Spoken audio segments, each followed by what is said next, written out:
जय हिंद साथियों, निशांति एकेडमी के करियर अफेयर्स में आप सभी का स्वागत है। आज की क्लास में हम लोग पटना हाई कोर्ट रिक्रूटमेंट 2026 के बारे में बात करेंगे, जहां पे टेक्निकल असिस्टेंट का पोस्ट अनाउंस करा गया है। ये एक ऐसी पोस्ट है जहां पे मैक्सिमम एज लिमिट की बात करें तो 37 साल यहाँ पे मेंशन करी गई है।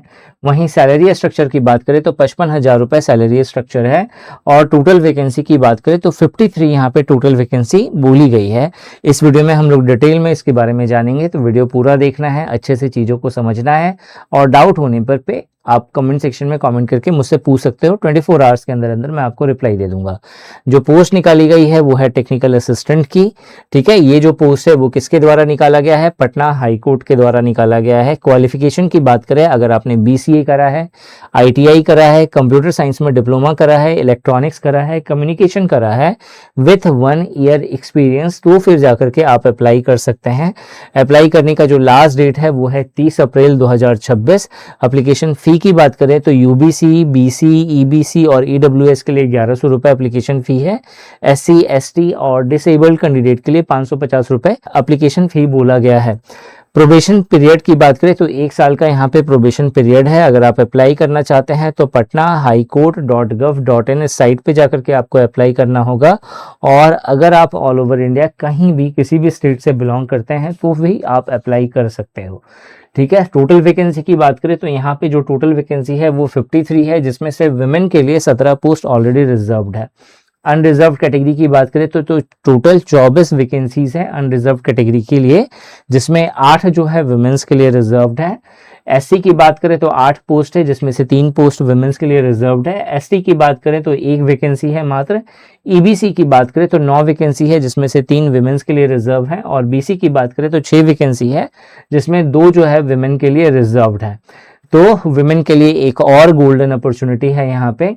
जॉब प्रोफाइल की बात करें तो जो टेक्निकल असिस्टेंट होता है, ये IT सपोर्ट और टेक्निकल ऑपरेशंस के लिए जाना जाता है। इसका जो मेन काम होता है वो होता है सिस्टम, जो सिस्टम पे आप काम कर रहे हैं उस सिस्टम से जुड़ी हुई चीज़ों को मैनेज करना, या फिर जो हार्डवेयर जो है उससे जुड़े हुए जितने भी प्रॉब्लम्स हैं उसे सॉल्व करना। ठीक है, इसके अलावा जो है आपका देखेंगे तो नेटवर्क एंड IT इंफ्रास्ट्रक्चर, जिसमें आपको जो वाईफाई होगा या जो राउटर है उनके कनेक्शंस को आपको देखना होगा, सॉफ्टवेयर एंड डाटाबेस वर्क को आपको समझना होगा, एंड टेक्निकल सपोर्ट जो है IT सेक्टर्स को प्रोवाइड करना होगा। ये 4 इंपॉर्टेंट काम है। मतलब देखा जाए तो कंप्यूटर से जुड़ा हुआ जितना भी टेक्निकल चीज़ें होती हैं उसकी आपको नॉलेज होनी चाहिए। सैलरी स्ट्रक्चर की बात करें तो बेसिक पे यहाँ पे 29,200 रुपये का बोला गया है। DA आपको 50% के आसपास मिलता है। इसमें HRA जो है 8 से 16% है। TA जो है आपको 1800 से लेकर के 3600 तक मिलता है। और भी यहाँ पे 1 से 2,000 का अदर अलाउंस है। इन सबको काउंट करोगे तो जो आपका ग्रॉस सैलरी निकलता है वो 49,000 से लेकर के 55,000 रुपये पर मंथ निकलता है।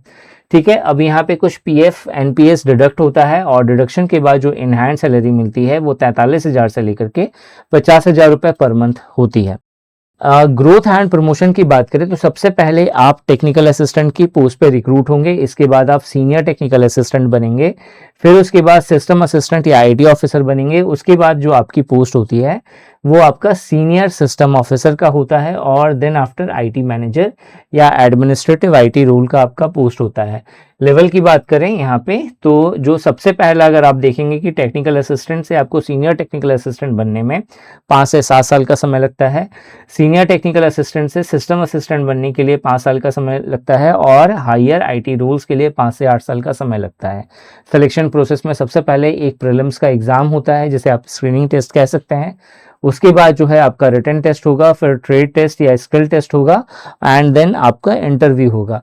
जो पहला जो प्रीलिम्स बेस्ड टेस्ट होगा यहाँ पे आपके 100 क्वेश्चंस होंगे 100 मार्क्स के, और जो जनरल अवेयरनेस है इससे आपका 15 मार्क्स का क्वेश्चन पूछा जाएगा। रीजनिंग एंड क्वांटिटेटिव एप्टीट्यूड से 10 मार्क्स का क्वेश्चन बनेगा। जनरल इंग्लिश से 15 मार्क्स का क्वेश्चन बनेगा और कंप्यूटर एप्लीकेशन चूंकि कोर टॉपिक है यहाँ पे तो उससे 60 क्वेश्चंस पूछे जाएंगे। 2 घंटे का पेपर होने वाला है। क्वालिफाइंग मार्क्स में 40 नंबर आपके होने चाहिए और अगर देखा जाए नेगेटिव मार्किंग की तो 1/4 यानी 0.25 का नेगेटिव मार्किंग है यहाँ पे। ठीक है। इसके बाद जो नेक्स्ट होगा वो होगा written test, that is the means descriptive paper, means paper not descriptive paper, means paper होगा जहाँ पे एमसीक्यू बेस्ड जो है आपसे टेक्निकल फील्ड में मतलब कंप्यूटर से रिलेटेड जो क्वेश्चंस है वो पूछे जाएंगे। इनका सिलेबस भी मैं आपको बताऊंगा, तो अच्छे से वीडियो देखना है। 200 मार्क्स होगा टोटल, 2 घंटे का यहाँ पे आपका टोटल ड्यूरेशन होगा और 80 मार्क्स आपका क्वालिफाइंग होगा। क्वालिफाइंग मतलब आपको कंसिडर करने के लिए 80 मार्क्स आपके आने चाहिए। उसके बाद देखा जाएगा कि भाई इसे काउंट करना है या नहीं लेना है, ठीक है। वो चीज़ आप जब आप रिटन टेस्ट क्वालिफाई करेंगे तो फिर ट्रेड या स्किल टेस्ट होगा जो कि एक प्रैक्टिकल टेस्ट होता है, 100 मार्क्स का होगा ये, 1 घंटे का टाइम होगा और 40 मार्क्स क्वालिफाइंग होते हैं यहाँ पे। ये पूरा सिलेबस है, आप चाहें तो इसका स्क्रीनशॉट ले सकते हो ताकि प्रिपरेशन करने में आपको हेल्प मिले, ठीक है। मीन्स का ये पूरा सिलेबस है जहाँ पे आपसे कंप्यूटर से जुड़े हुए जितने भी इंपॉर्टेंट टॉपिक्स हैं वो आपके गिवन है, ठीक है। इसके अलावा जो है अगर आप इसका बेस्ट प्रिपरेशन करना चाहते हो तो Nishant academy application play store से ज़रूर डाउनलोड कर लीजिए। वहाँ पे आपको इससे related courses and test series मिल जाएगा जिसके द्वारा आप बेस्ट प्रिपरेशन अपना कर सकते हैं। इस वीडियो में यही था। Thanks for watching this video and wish you good luck for your paper.